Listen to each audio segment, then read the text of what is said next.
Mr. Stern, Mr. Truitt, Mr. Cordry, members of the council and guests, we certainly welcome you this evening to the third annual Sun Papers panel, which we're delighted as a council to host.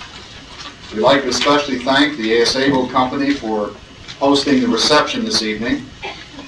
Please allow me to make three quick announcements. Our next guest will be the Honorable Richard B. Parker, the former American ambassador to Lebanon and presently the editor of the Middle East Journal. Last spring, after the Lebanese ambassador spoke, we decided that we would seek an American expert on Lebanon, and Mr. Parker was recommended to us as a man of deep experience and serious scholarship, and an ideal person to speak on Lebanon.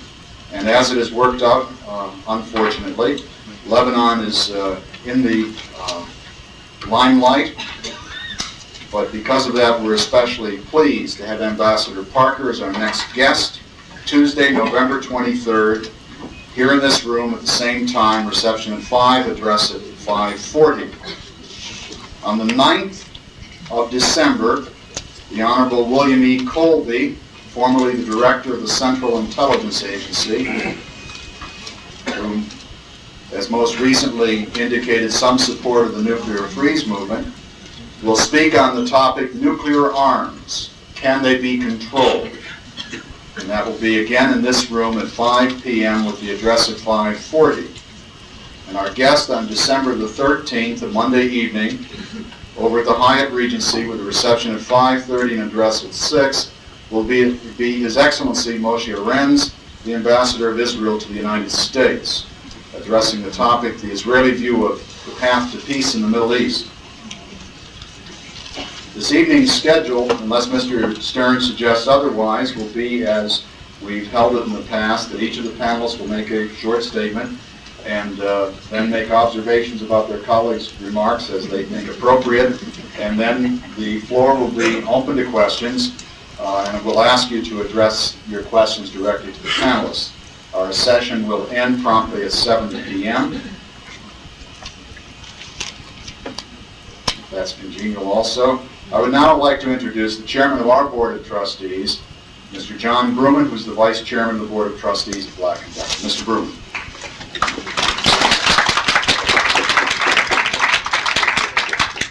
Good evening, ladies and gentlemen, and welcome to the meeting. I'm sure that it's delightful to see how many people have turned out, and I can see your circulation is going to be going up any time now.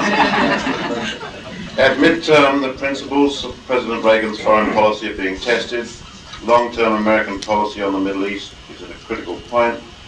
Strategic policy is at issue, and midterm elections may affect the President's ability to persevere in his policies.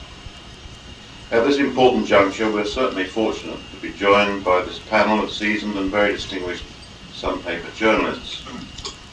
Mr. Stern, who's in the center, not necessarily about politics,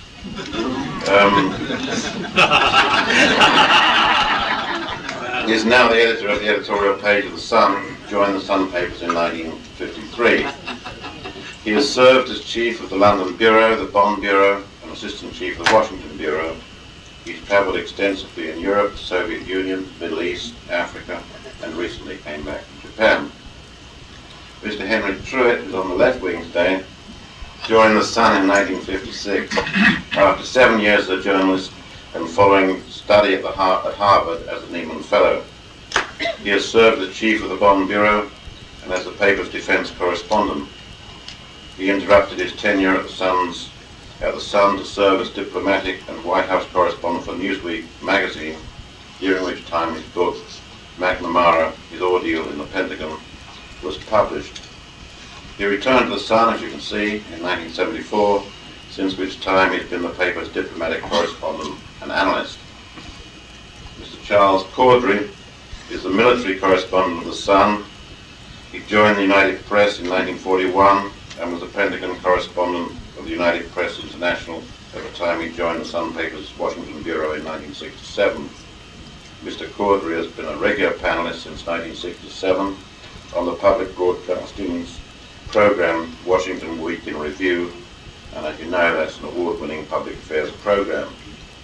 So without any further introduction, except to point out that Mr. Ford is indeed the one on the right, we'll get on with the panel. Thank you. On their left.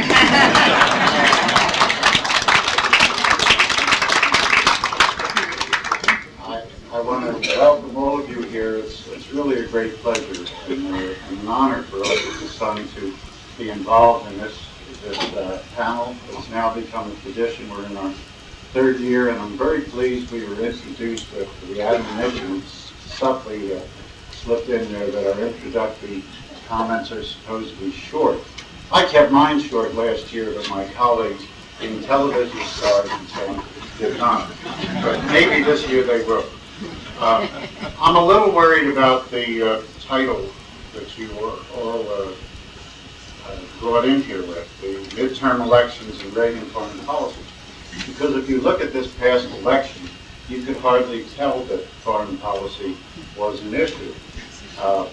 The one issue that might have come up was the nuclear freeze proposal. But if you think about it, that was really something brought from elements outside the political establishment. People who really are trying to bring their views about the control of nuclear weapons in through other means than the political parties. Nevertheless, this could change because, as we know, at least two of the hopefuls for the Democratic nomination in 1984 did pick up on this. The other hidden issue, which I might want to speak about a little bit more in a minute, is protectionism.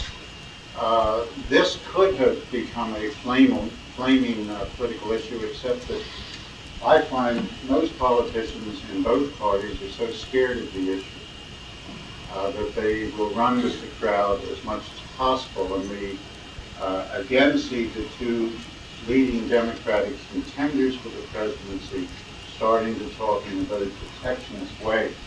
So that it could be that one issue outside the political stream of the election could emerge in '84 as a political issue, a partisan issue, which would be the nuclear freeze proposal.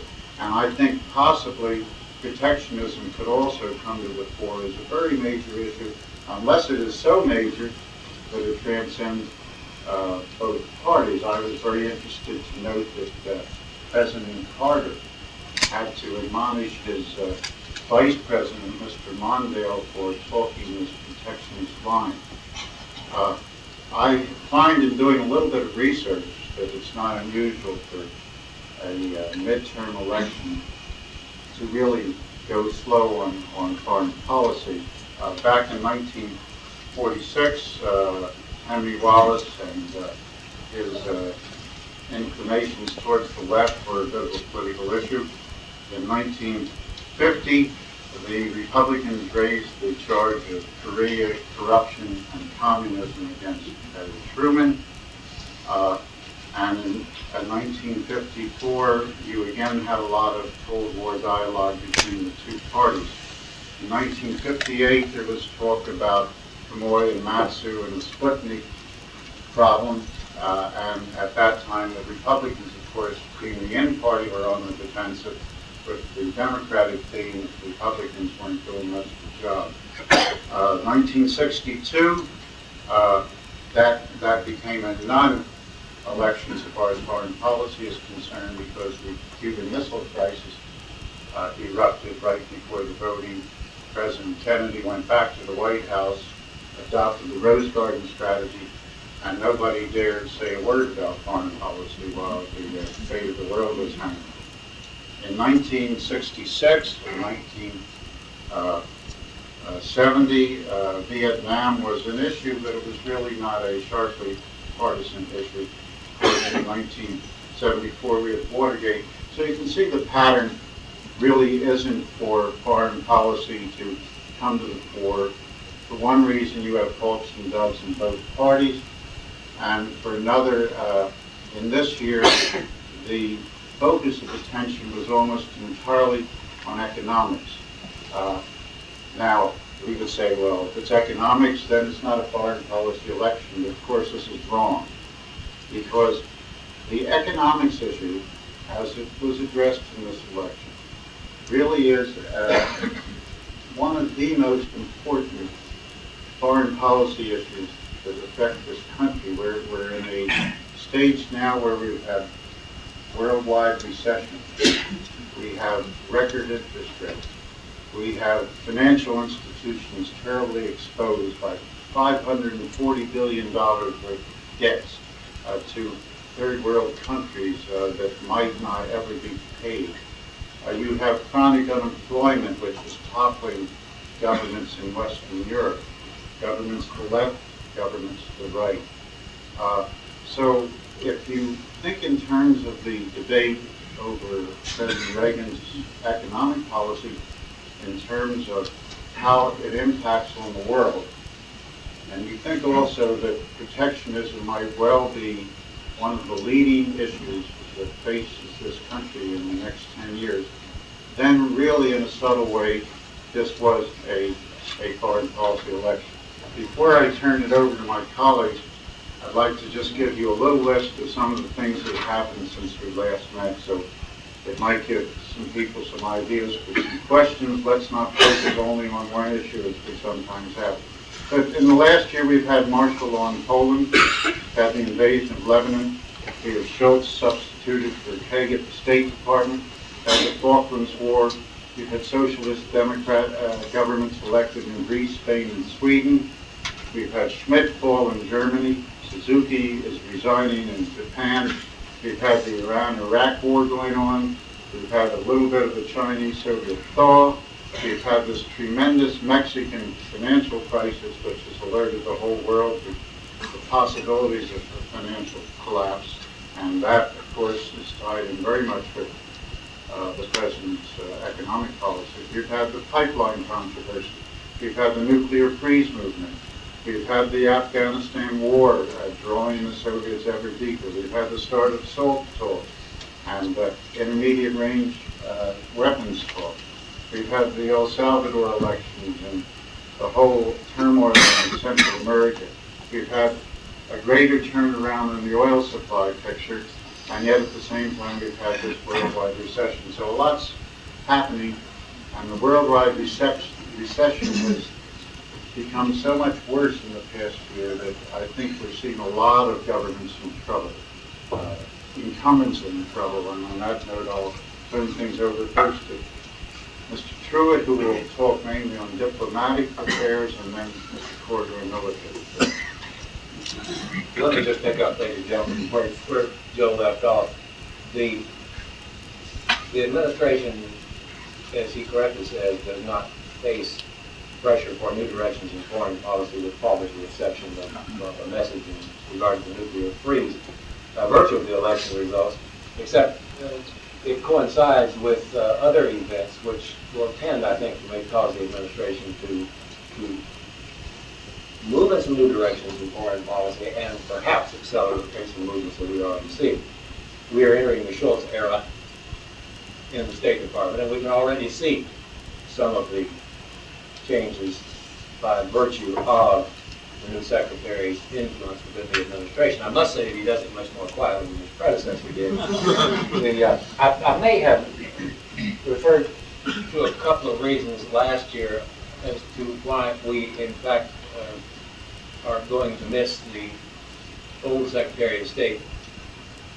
But in case I didn't, I may have forgotten to suggest that his successor, whoever he might be, would never say, we must avoid posturing ourselves in this confrontational mode, which is one of the former Secretary's philosophical approaches to foreign policy.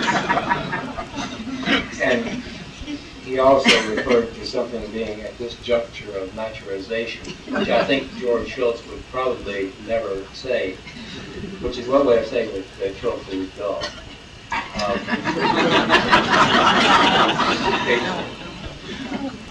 You can already, however, as I suggested, see his influence in several things. Let me mention the two most, I think, most dramatic ones.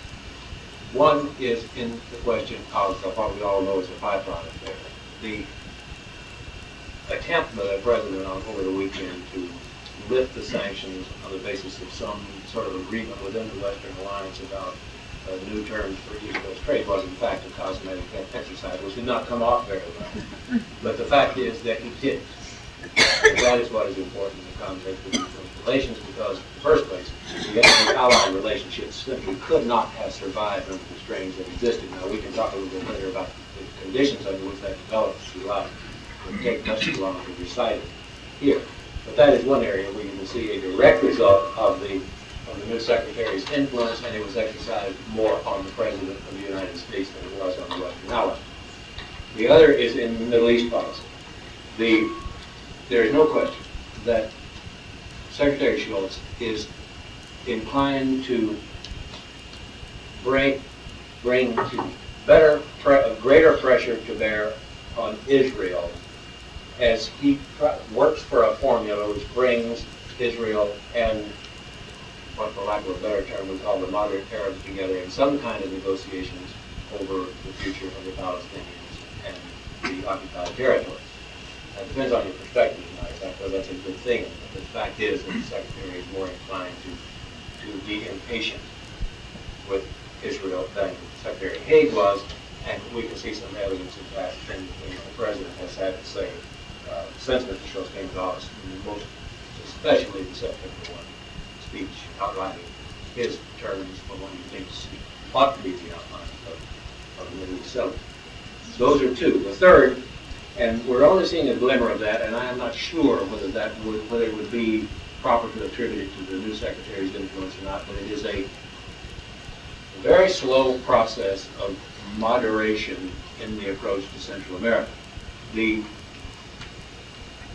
Secretary Schultz is less inclined to apply the male fist in Central America. And I must say that I happen to be one of those who never thought that Secretary Haig would have been prepared to use military force in Central America, because I think he was smart enough to know that the American public simply would not stand for it. And I think what he was doing essentially with the threatening language he was using over the last year and a half was posturing, which in itself is never or very rarely a good tactic to employ in foreign policy. Nonetheless, we're seeing efforts to find another way to find a solution to the American foreign policy problem in Central America, which is a problem. Certainly the overwhelming number of Americans would agree that to the extent that Central America falls under the control of hostile governments, whatever their political coloration, it is not in American interest. It's a truism. And no administration is going to tolerate it without resistance. The question is how you try to offset it and how you try to bring it under control. I think if the Schultz influence is successful, you will see it with greater emphasis on economic programs in the region and efforts of political negotiation, which will perhaps make the use of force unnecessary. The great problem, of course, is El Salvador. The administration hoped it had the beginning of a saving formula in El Salvador with the elections of last March.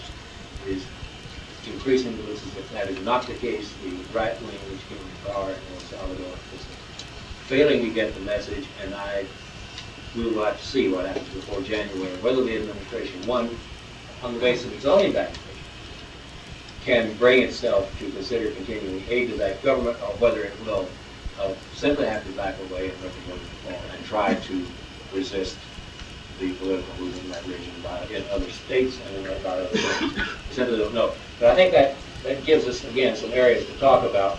We can discuss, which I suppose is most significant of this in terms of foreign policy changes we talk about here is the pipeline. We'll leave that for that. I'm sure these questions about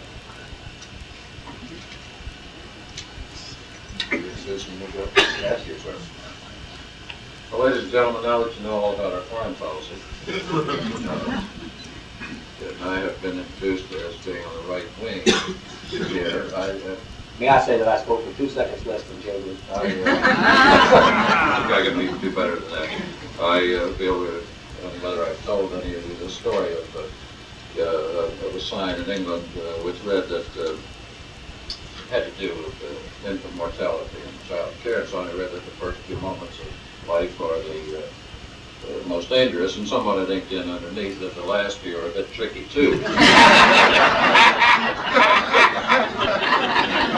Being out here on the right wing in the presence of my employer, right at the tricky stage.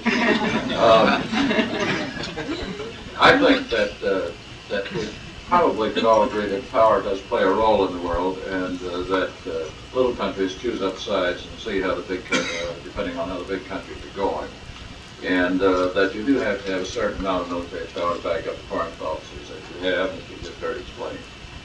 And that the Reagan administration came into power thinking that there simply wasn't enough. And it put into effect a large program. It's not as much larger than previous programs have been as you might think. It's for perhaps $300 billion over 5 years, more than Carter would have done, maybe. But in any event, it is now going to come under scrutiny, and I've said to this group for the past 2 years that I thought the program was too big and would be cut. I've been wrong both times. Mr. Reagan has had his way, and in order to keep my record intact, I'm going to predict now it will be cut, and see what happens. But I reckon that defense has problems in 3 areas, and the first is in the domestic, and it's perfectly obvious that when Mr. Reagan had the enormous defense build-up, he also thought that supply-side economics would provide all the money he wanted. It hasn't. We've got a poorly performing economy, and Congress, which gave him everything he wanted on defense in the past 2 years, very well may not do so next year. I think that probably working for the president on his defense program, in my view, if you thought, you heard him say the other night he compromised, the White House and the chairman of the Joint Chiefs of Staff explained the next day that no, indeed, he was not making compromise. Probably working to his advantage is the change in government in Moscow. Since we can sit here tonight and predict continuity, emphasis on military power, emphasis on détente, emphasis on arms control, in other words, the same old stuff, the president can argue, and I should think that he would, there was a glimpse of that in his press conference, that this is hardly the time to be rolling back, that you're not going to negotiate successfully with the Soviet Union if you cut the military power out from under me.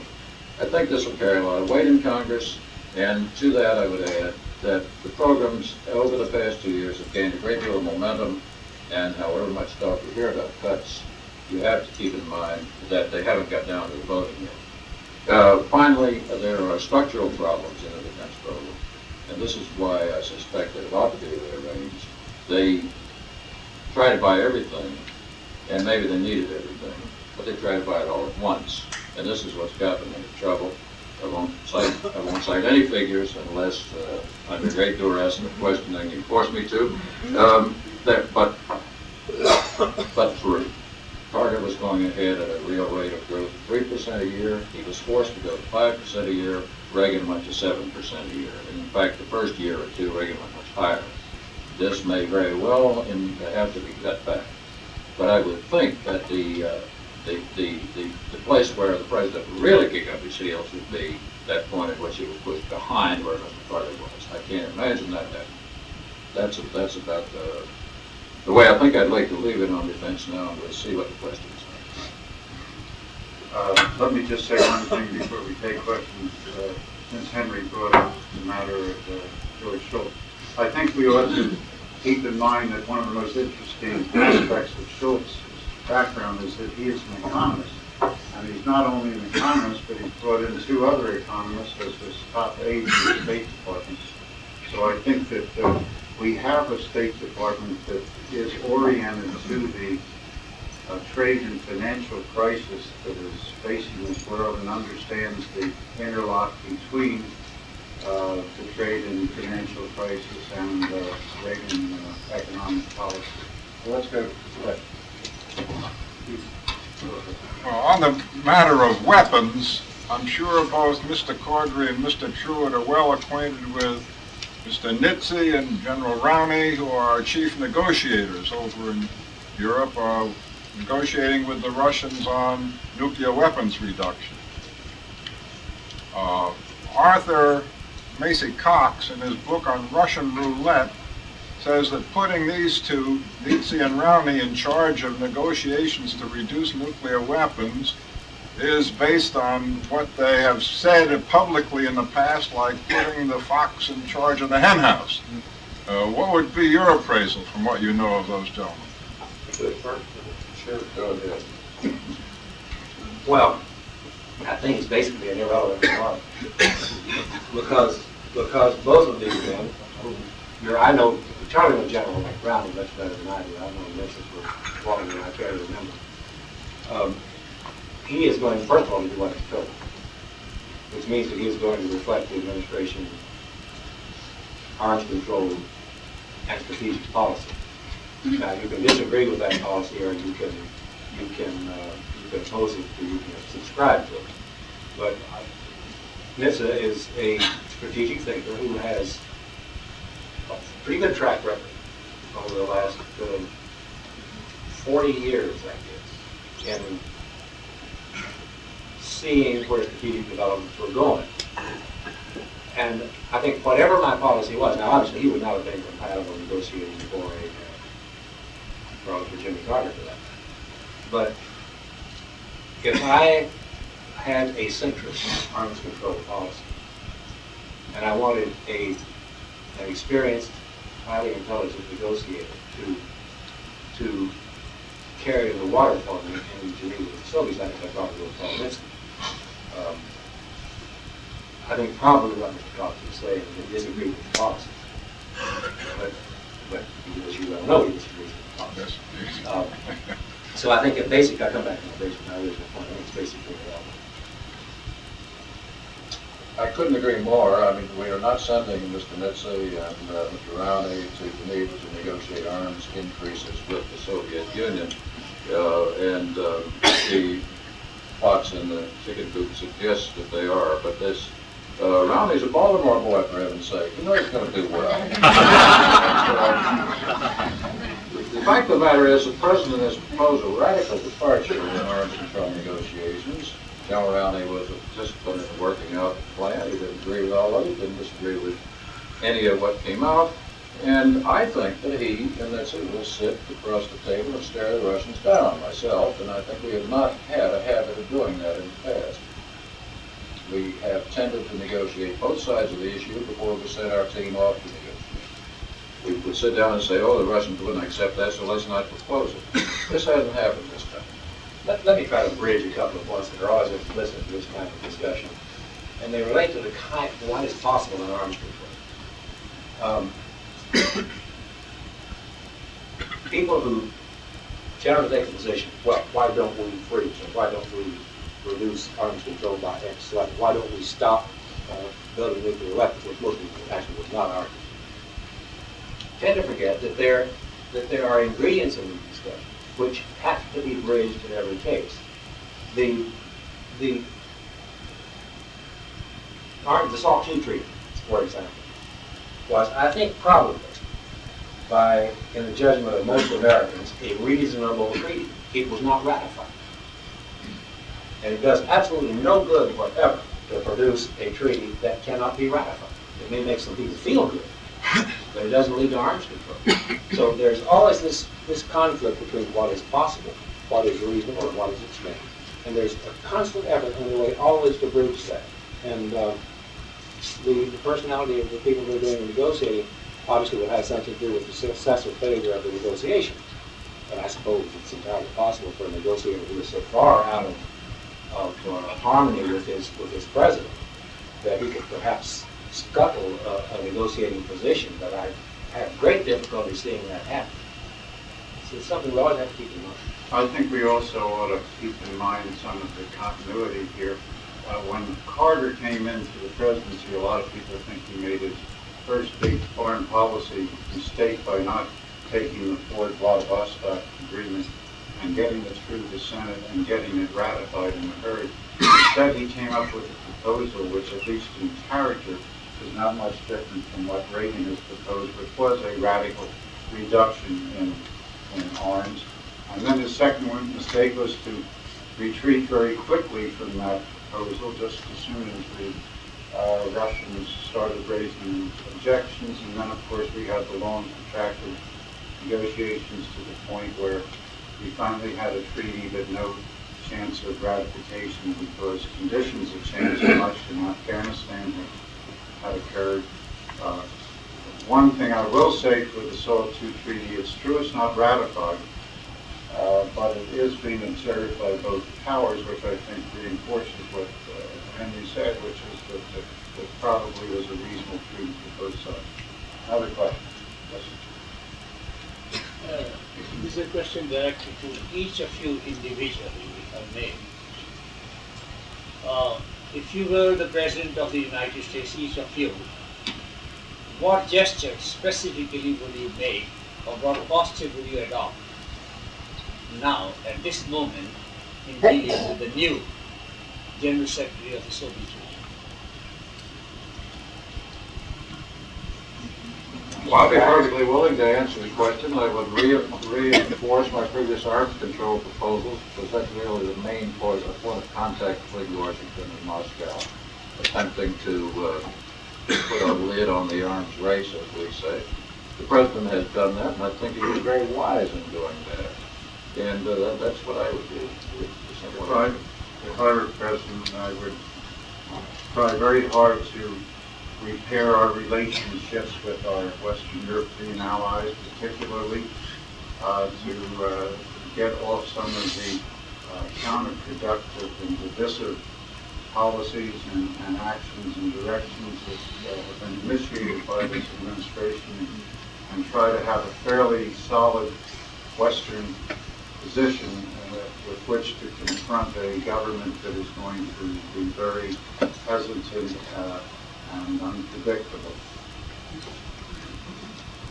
I suppose my first choice would be to try to use the interim period in the Soviet Union, the new leadership is shaking down and showing its tendencies, inclination for the power is going to come to rest as much as one can, because believe me, there's going to be a lot of interesting things happening in the Soviet Union over the next year. So while I try to repair my relationships within the Western Alliance to the extent that I could, I might try to do something dramatic. I think it's a cheap shot sometimes, like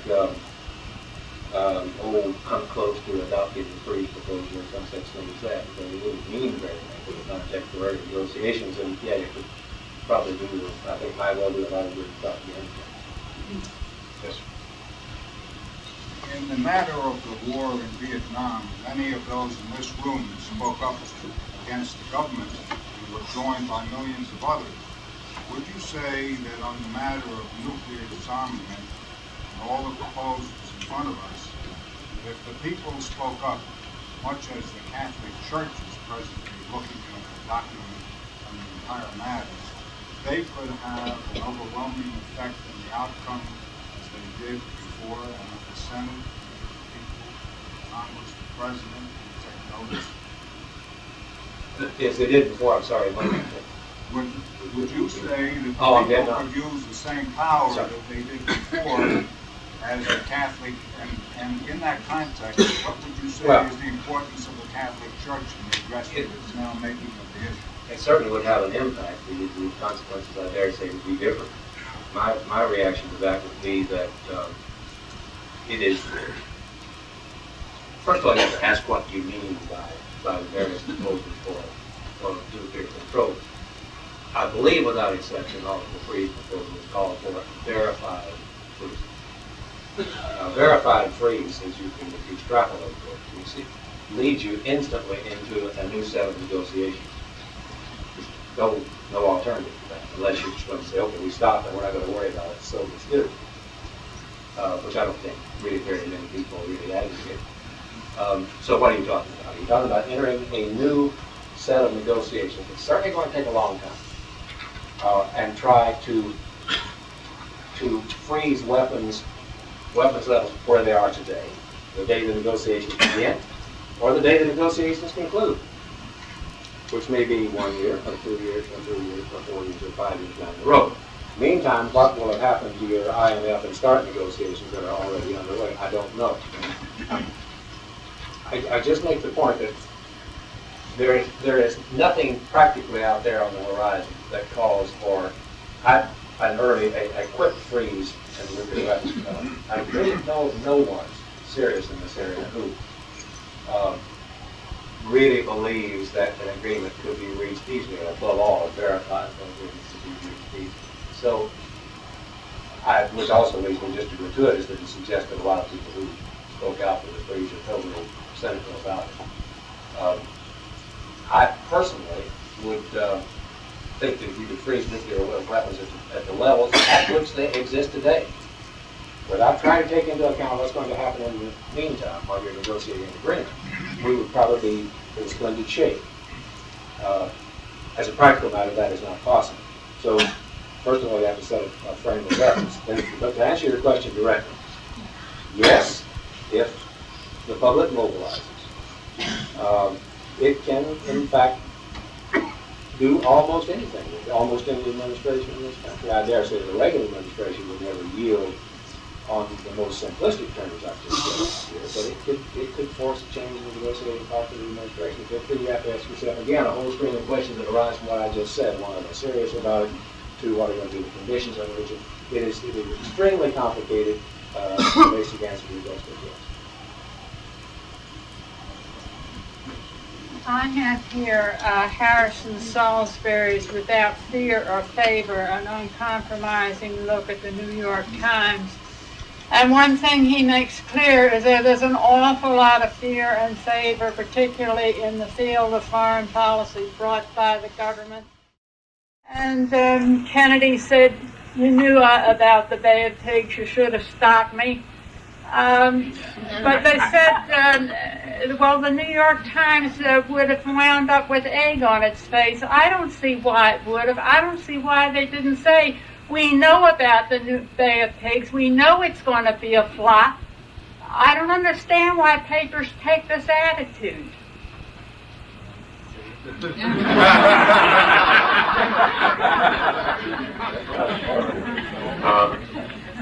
I think you've raised a question. We can have another session tomorrow evening at the same time, same place, no others. I would say this, you've raised a very serious question, and it's a question that newspapers have to always confront, and that is this. We are in the business of information. We are in the business of getting as much information as we can to as many readers as our circulation department can round up. That's our business. And no newspaper man in this country certainly likes the thought of suppressing any information that comes to him that he feels is legitimate and true. On the other hand, we happen to be also citizens of this country. And there are times in war or near war situations where it might be very easy in the abstract with 20/20 hindsight to say a newspaper should have done such and such. But when American lives are on the line and American security is on the line, there are constraints. I would say this, though, that by and large, the American press becomes more convinced through the years that probably the best policy in the end is to let it all hang out, because we also have been taught by recent history quite vividly that how national interest is defined by our leaders might not necessarily be the national interest. So that we always are confronted with these terrible judgment decisions. It's not a matter of our being intimidated by our government, thank God, which we are not. Nobody's ever tried to intimidate me. I doubt if anybody would dare to do that to General Cordry. But on the other hand, we do have certain responsibilities as citizens, as responsible citizens in this country. May I ask a question as to whether our president missed a great opportunity in not attending the Brezhnev funeral? Well, my reaction is that probably not. I don't know what he would have done once he got there. You're really talking about essentially about a protocol propaganda undertaking.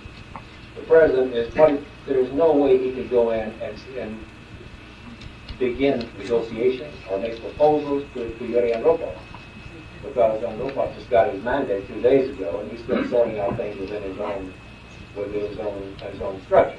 Now, this is completely apart from whether the president would be the proper person to try to present a complicated proposal of some kind to the General Secretary of the Soviet Communist Party anyway. But the Soviets, I'm told, believe that what we did was just about, as no doubt, was just about right. And nobody was ready for serious negotiations yet. And you'll recall that there was some change of messages before they decided who would be in the delegation from the United States. So that became very clear and that's about the level of representation. Time will come later. That question will be much better.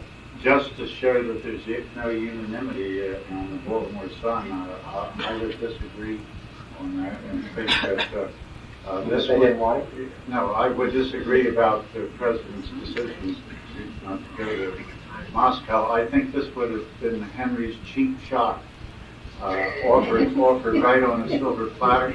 And most importantly, goes back to the point I made before. I think it would have helped us in our relations with our Western allies in the battle for Western European public opinion. I think this is where, and yes, we would have probably won. I don't think it would have made a fine for the difference. There you are. Mr. Cawtrey, Mr. Truitt, the so-called window of vulnerability, does it exist? What is it? Your colleague Richard O'Mara says it's a scathing political lie. Well, you want me to start? Let me say that since Mr. O'Mara is the foreign editor of the Baltimore Sun, and I am the diplomatic correspondent of the Baltimore Sun, I think that's a wonderful observation.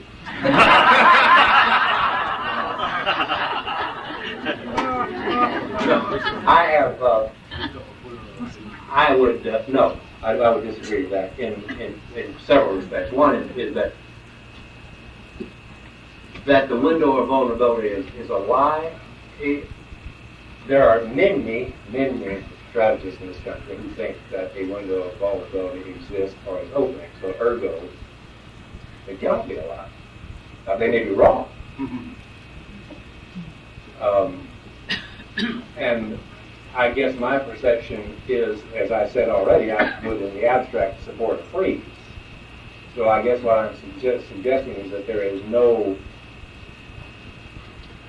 highly dangerous window of vulnerability at the moment. But if you extrapolate all the figures that are available, then it is quite possible, probable that the strategic gap is going to be opening more and more unless something is done about it, which is one of the reasons it's such a terrible problem with GMX. Nobody knows what to do with the bloody thing. And yet there's perception on the part of some people who worry seriously about such things that in fact such a window of vulnerability is going to be opening over the next few years. So that's the kind of thing you're dealing with. It seems to me it's just, you cannot give a black and white answer to that. The expression came into some use during the Carter administration. To those who use it and know what they're talking about, it has a distinct and definite meaning. It refers to a period during which the Soviet Union would have a sufficiently greater stock of strategic nuclear power than we do, that it could threaten to knock out our strategic nuclear power in ways that we could not successfully retaliate against the Soviet Union, and that they could therefore intimidate and blackmail us on the international scene. That such a period will come, I cannot tell you yes, I cannot tell you no. That both Democrats and Republicans in possession of the facts believe that it could come, I can tell you the answer is yes. There is one other point I would make. To compare 1982 with 1962 is plain ridiculous. In 1962, or 1960 rather, we did not know what the Soviet Union had except what we could get from cloak and dagger guys, most of whom died when we dropped them in. Today we can count everything they've got beyond peradventure of a doubt. There is no doubt whatsoever that the United States knows precisely what the Soviet Union has in strategic nuclear power, where it is, and what's on top of every one of them. There is no doubt of this. Certainly there is no doubt what we have. If you think numbers count, there are possibilities for a window of vulnerability. And that is the simple, pure answer to the question. If you were to ask me whether I think it matters, I would say I have to give you an entirely different answer, but that isn't what you asked. Well, why don't you answer that? I thought you'd never put I think it matters if the world comes to believe that the Soviet Union could push this country around. I think it got to the point in 1979 where the world was beginning to believe that, where the people of this country believed that, and that is why Jimmy Carter got off the dime and began to increase his defense budgets. Now, I do not think today that the Soviet Union can intimidate us unless we just say, well, go ahead and do it, which has got not very much to do with military power. But the thing that is important, where Hank and I disagree, if I understand what he said, is that if you were to freeze the levels of nuclear delivery vehicles today, ours would wear out before theirs did. And that's why I don't think there will be a nuclear freeze, because they would then be frozen into a position where they could gain something that might be called superiority. And if you're going to tell me Henry Kissinger once asked what God's name is that, I will tell you that in his book he put in a footnote saying I was tired that night. Let me just add a point to that, too, because it relates directly to what Charlie was saying. According to my understanding of any reasonable approach to a nuclear freeze, it would have to involve equivalent forces, rather than, if Charlie suggests that American forces would wear out because they're older. Well, what I'm suggesting is any freeze agreement that could possibly be reached is going to have to provide for replacement of forces. Well, I think it is, but there is not in any of the proposals that's been brought forward. We have to we traditionally talk about the United States and the Soviet Union as being adversaries, so why don't we look at some areas in which the United States and the Soviet Union are cooperating? For instance, what about the American delegation of some corporate heads that are in Russia presently? And what do you think are going to come out of those talks? Because I understand that there is supposed to be bringing about some type of mutual corporate cooperation between the two nations. Is it true? I'm not aware of the trip, but I dare say I really shouldn't speculate. There's going to be a lot of activity now over the next few weeks as people try to recover from the lifting of from the sanctions that were imposed on the pipeline. I don't know whether that's what. No, I'm not. But I don't think that matters because all these such trips constantly occur. There are all kinds of trade exchanges and cultural exchanges, and my response to your question is yes. I think that the United States and the Soviet Union have the most complicated relationship of any two nations on earth, and that they have to be in contact and will be in contact with one another. And we've been talking about nuclear arms and confrontation tonight. There is another side of this picture that I think the facts of the world are such that they will be an adversary. There is a genuine competition between the two countries for spheres of influence. There are very deep philosophical differences between the two countries, and I think that we just have to accept that there has to be a balancing of cooperation and competition, and hope that this relationship doesn't lead to something bad. I really couldn't go much beyond responding to that.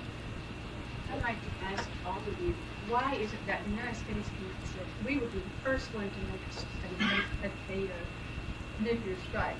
And Russia came out and said, no, we will not make the first nuclear strike. Will you please explain that? Well, I would first like to say that words are cheap. Excuse me, but that's the way we negotiate. If we think everything Russia says is cheap, they think everything we say is cheap. When are we going to get down and talk some sense?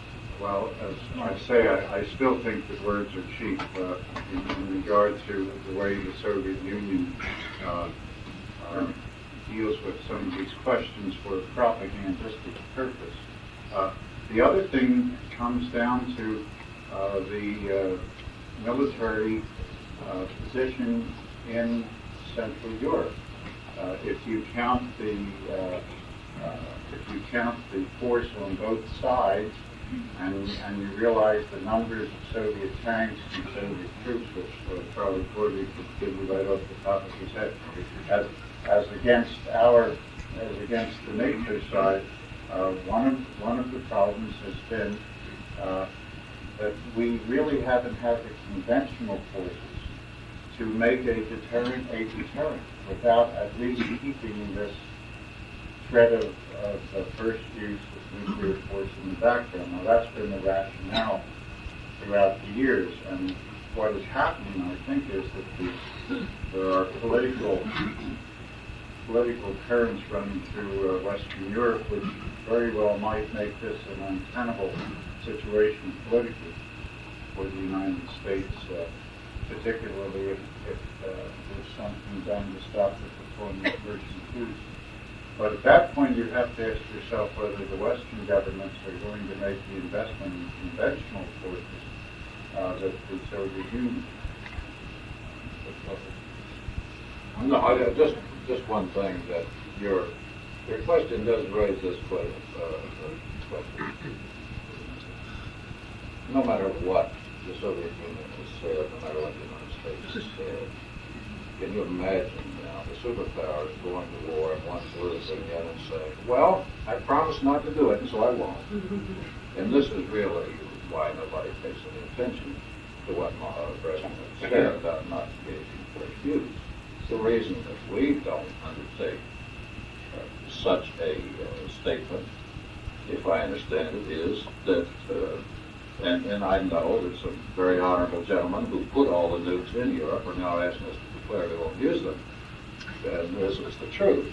But I mean, the reasons are two. First, you create such an uncertainty in the Soviet Union's mind that you have an additional deterrent, and this is what nuclear weapons are all about. They don't know whether you use them or not if you don't tell them, and so they will hang back. Also, if you tell them you won't use them, then they can mass their forces for an attack much easier than if they're uncertain about the use of nuclear weapons. So to the people in charge of these matters, it has never seemed to be a sensible thing to do. And by the people in charge of these matters, I refer to the leaders of the 14 nations that are concerned, not just ours. I'd like to say that we are spending billions of dollars on weapons that we will never use. I hope you're right about that. Well, it is just a waste of money. Why don't we start talking some sense? I mean, the economy is going down, jobs, every three military jobs are too what is the point here? That since we're making nuclear weapons, we should use them? Surely don't mean that. Well, why are we making them if we're not going to use them? I mean, this is my point. I mean, seriously, it's different if we just had 20. We have 50,000 of them. What if we still? We do not have 50,000. Well, I don't know, but what difference does it make if it only takes one megaton bomb to destroy half of America? That's so what not so difference either. does it make in numbers? Well, I mean, that's simply the case. All right, I'm going to be chairman here. Next question. Please, may I ask you, what are we doing about the rapprochement between Soviet Union and China? Are we prepared to counterbalance and do something about it? Because I understand, actually, it is addressed to both gentlemen, it's both defense and foreign policy. I understand, I don't know, Mr. Cordy knows the numbers, how many divisions of Soviets are occupied on Russian fronts. If they are liberated, that's tragic for Europe. That's why China is such a supporter of NATO. You'll recall that this is not the first time, of course, that there have been efforts to rapprochement between the Soviet Union and China. I dare say, certainly, there's a great deal of gamesmanship involved on either side. The question is where basic interests come down. And the United States is banking on the proposition that basic interests still require the Soviet Union and China to keep sufficient distance, political distance from each other, that that it will not result in strategic damage to the United States. The principal issue, of course, in Sino-American relations is, of course, the question of Taiwan. I have to say that nothing that has happened in the context of American support for Taiwan since the signing of the Taiwan Relations Treaty, the recognition of China beginning in 1979, seems to me to be beyond the minimum necessary if the agreement was to mean anything at all. That has always been my perception of the Chinese understanding in those private conversations that are supposed to be a guide to what the Chinese really think. Now, the Chinese position. They have opposed the Taiwan Relations Act from the very beginning, have said that it has no effect on the joint relations between, it can't have no effect as far as they're concerned in the context of the United States relations in the Western Pacific. And we have taken that as being a cosmetic device to cover their own future policy. If they have been leading us down the garden path, nothing that has happened in recent history since that occurred, it seems to me, would have made any difference whatever. Because the United States surely has not gone beyond what the Chinese must have expected if they understood the Americans correctly at the time the act was signed. So, I happen to think that they're simply playing the game both ends against the middle and have no intention of moving back into the kind of strategic relationship with the Soviet Union that could get them crushed in the process. But they're certainly not in a position to take on the Soviet. This gentleman there. I've read a report on their 30,000 tanks in the Middle East out of Russia. What do you three gentlemen know about it? It is a good report. How many? 30,000 tanks. Soviet Union's not credited with the 40,000, I think, and 10,000. 30,000 in the Middle East. I simply don't believe it. I just don't believe it. I don't think it's even Oh, close. I mean, there are ISS figures on, they're always within 3 or 4% of being totally accurate on tank strength and all, in every country, but There are 30,000. I think you're mistaken. In fact, sure. Yes. Regarding what you said a bit ago about the scare tactics, I'm skeptical of what I've heard about the quality of, I'm asking about the quality of the Russian nuclear power. Now, there are other equipment, certainly doesn't seem to be much if they have to use a sledgehammer to close their breach of the block of the gun in the tank. If they have an airplane that was brought to Japan that's made of steel instead of titanium and sophisticated things, if our men overseas had 21 ratio in fighting against it, then why are we so afraid of them? I don't care how many they have, if they fall apart in the field, they're no good. I don't know that we're afraid of them. I haven't got that You're impression. scare tactics. Well, scare tactics, that's another thing, but the airplane that you referred to, and I don't know how much detail you want here, that was taken to Japan and didn't turn out any good. The Danish Air Force watches it fly over the Baltic all the time at 2,000 miles per hour, no matter what it's made out of. So don't underrate the Foxbat. You hear that stuff about our own equipment too, and all military forces are always terrible. They can't make anything work. But somehow or other, the Russians managed to put it together when they were taking Berlin, and they probably could manage again if they really were put to the test. And I think it'd be a mistake to overestimate them, but I think it would be a terrible mistake to believe that all you just said is really right down the line. History backs that up, because when did the Russians ever come through with anything technical? The weather was what killed Napoleon, and it also killed Hitler, and they even Japan tore them apart with their little ships. I'm not sure that that's pertinent to. Right now. I don't know, Joe, whether refighting the Battle of 1905 is what we're... I'd love to hear what positive things, what positive trends, what bright spots you happen to see in foreign policy today. Something we can look forward to.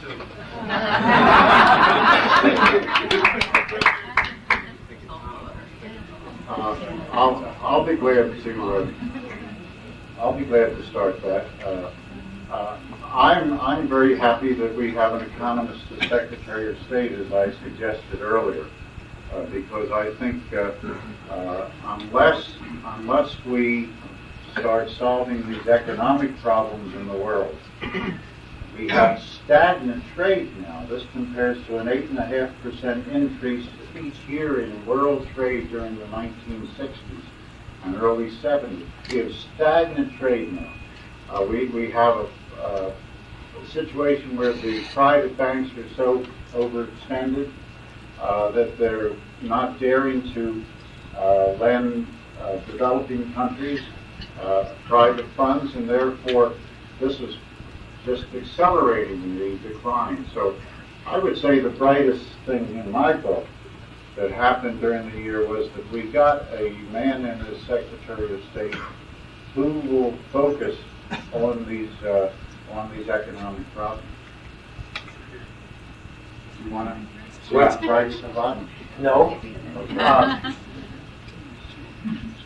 You almost have to define your terms in terms of the question like that, I guess. And I think it's perfectly splendid to have a Secretary of State who is an economist. I question, I don't know yet whether he has a strategic view. I don't know how he's going to do it in the infighting within the administration, because as near as I can tell, he is the essential voice of moderation within the foreign policy establishment that consists of people that know nothing about foreign policy at all, beginning with the president. So I don't say this to denigrate the president. He simply has no experience in this area. And he does not seem inclined to hit the books. And if you think I'm belittling the president in this regard, let me then immediately cite President Carter, who studied foreign policy until 1 a.m. in all of his spare time and didn't do so remarkably either. So I'm just citing the reality. The three people who are the closest advisors to the president, have no experience in foreign policy at all. The assistant to the president for national security is a close friend of the president. And you'll all remember his confirmation hearings a year and a half ago when he became Deputy Secretary of State. I have no reason to believe that he has studied foreign policy as a student since then. I think he's in the job he's in because the president is comfortable with him, and he knows how the president likes to work, what the president's style is, and he can provide the president information and advice and doses the president finds comfortable. And you have a Secretary of Defense who is essentially an administrator. And I don't know if I need to repeat myself, but as I observed in a piece I wrote last week, the Secretary of State of Defense has the grace to say that he sometimes errs by committing foreign policy. You're not answering my question. I'm arguing. Yes, that's right. I'm arguing with Joe. That we muddle through. If you asked the same question 10 years ago, I would probably be giving you the same rather bleak answer, because things don't happen that way. If we had just signed the SALT Treaty, I would be citing that treaty as a great development. But I'm not sure what it would mean in that context. If it worked, fine. If it didn't work, not so fine. We muddle through, and sorry. I think I ought to tell you that Tony Barbieri, our correspondent in Moscow, sometimes came back to talk to me when he was in Washington because Hank scared him to death. I have a bright spot on the horizon, but it'll give me that it must be a distant horizon. But I really do think that both the United States and the Soviet Union are going to have to come to grips with a matter of arms control. And I don't know when, but I do think it's coming, and that is, I think, would be a very bright spot. Mr. Speaker, touching on the foreign trade that we're trying to build up in this country, China being a virgin territory, we sent a mission, industrial trade mission to China. Chinese said they'd love to do business with the United States mission, the United States government, and they wanted to order 20,000 buses. Our representatives opened a leaflet up and showed them, and said, well, this is our specification of buses. And the Chinese representative said, I'm sorry, our streets are narrow. These buses are too wide. And the steering wheel should be put on the right-hand side, which we are accustomed to the British methods of steering a vehicle this size. And they said, well, there it is. You can take it or leave it. The Japanese mission came in there and said to them, what would you like to have? We'd like to have a bus 5 feet an hour, 10 foot longer, steering wheel on the right-hand side. They wrote it down, they completed the contract. You will have your buses within 6 months. Well, that just gives you a slight example of why our foreign mission, our foreign trade, is going down the creek. Thank you. I'd like to respond to that just for a second by saying I just got back from Japan, and I must say that I was impressed by the record that they have achieved in foreign trade too. We are going to be running a $21 billion merchandise deficit in trade with Japan this year. $21 billion. And one of the reasons that they're doing so well is that they get away from looking at short-term profits and look at long-term share of market. Another reason they're doing well is because they learn foreign languages, and we don't learn the foreign languages. Correct. Another reason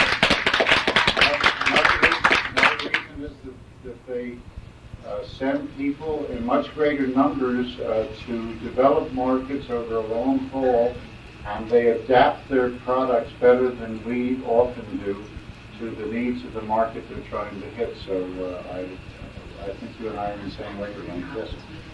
What will the deployment of the Pershing II missiles do for us or to us?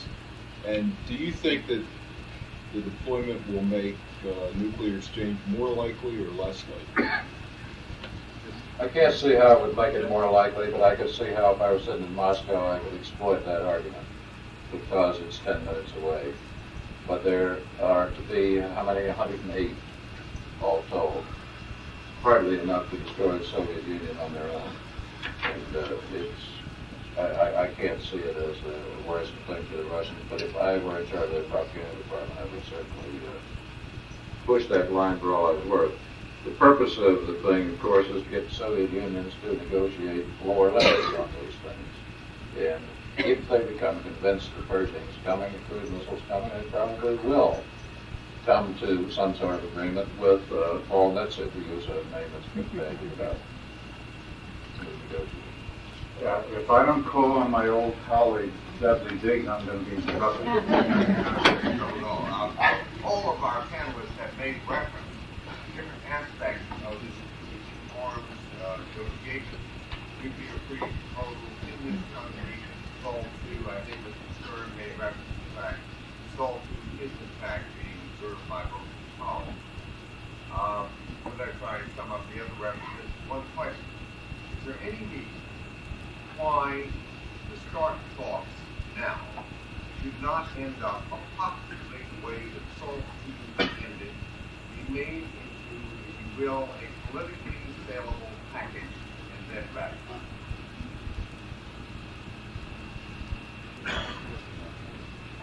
I don't think we're all being silent. I think we're all thinking.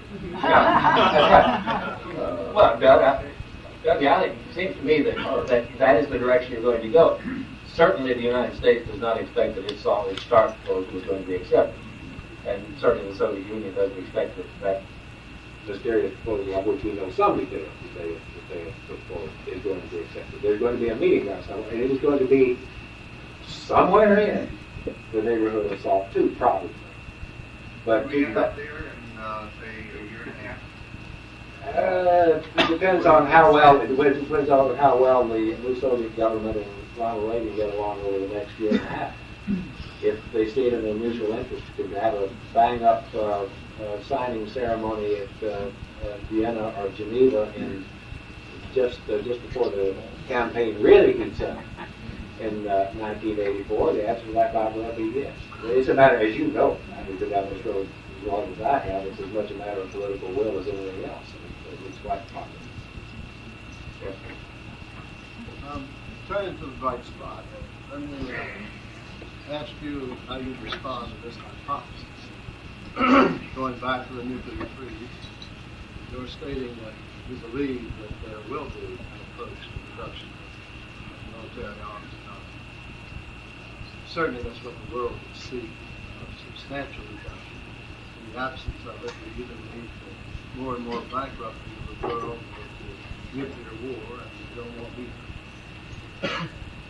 Isn't it possible that the nuclear freeze, so important in its own way, it's nevertheless a political beachhead of potentially extraordinary importance, expressing maybe just for the first time a political discontent in the United States with the march towards escalating nuclear arms, combined with the tremendous financial pressures that are being exerted by the defense budget, huge deficits, increasing deficits, tremendous cuts in domestic programs, that Americans have moved from the beachhead to a discontent and a refusal to accept these budgets.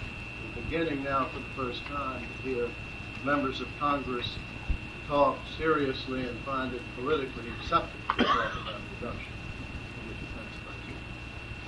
I heard Daniel Yankelovich, who's a pretty darn good opinion research fellow, say he felt the transcendent political issue of the 80s was going to be nuclear war. That if you see this pressure mounting as a political force on the United States, in which the administrations, this one or the next one or the next, have to feel they're dealing with a circumstance where they must be more creative, more aggressive, in finding a way to reduce the level of militarism.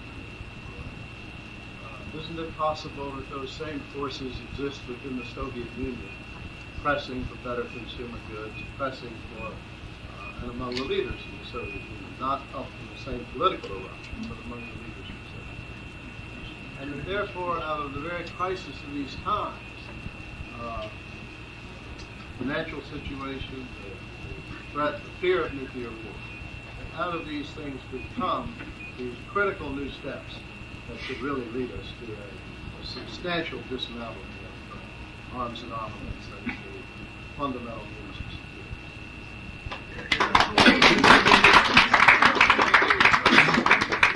Probably hard for me to make the connection that you just made. I think first that the tendency today is to overlook the fact that the Soviet Union and the United States have not gone to war, although there have been plenty of reasons that they might have since 1945. There must be a reason that they didn't. Second, the pressures that you mentioned are all on the American government. They're none on the Soviet government. You dream if you think Andropov is going to listen to somebody marching in the streets and trudging off the anti-nuclear. It will not happen. You will have a more repressive Soviet Union in the future. But having said all that, what I think that you may overlook is that the nuclear freeze movement more parallels the American effort to negotiate arms control than stimulates it. And I mean, this is a matter of opinion, but that happens to be mine. And I think that the search for arms control is based on, as I said before, on diminishing military power. It will not be successful. But that happens to be the way I feel about it.